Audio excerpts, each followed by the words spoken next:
Alright. Sa speed ng network natin, for wired technology, yung ginagamit natin is 100 Mbps. Ito yung standard speed. Depende sa media na ginagamit.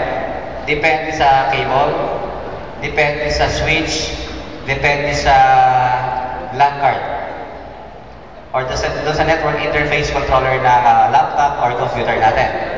So, depende sa equipment, sa media, sa switch, para magkaroon ka ng speed sa network. Okay. Ang isang critical dito yung sa UTP cable. If you are using 100, this is for UTP Cat5. And pag meron kang 1,000 or ito yung tinatawag na gigabit network, ito yung tinatawag natin na Cat6.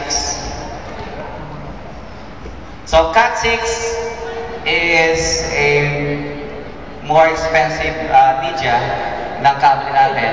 So yun nga lang mabilis. Okay? But for you to achieve Cat6 or yung gigabit network, kailangan mag-comply yung cable, yung LAN card natin, and then yung switch na gagamitin.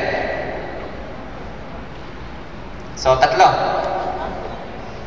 So, kung meron kang Cat6 cable at meron kang Cat5, ordinary, 100 na LAN or 100 na switch, the speed will go down to 100. So, kailangan, para ma-achieve natin yung 1,000 or yung gigabit network, all of this must be gigabit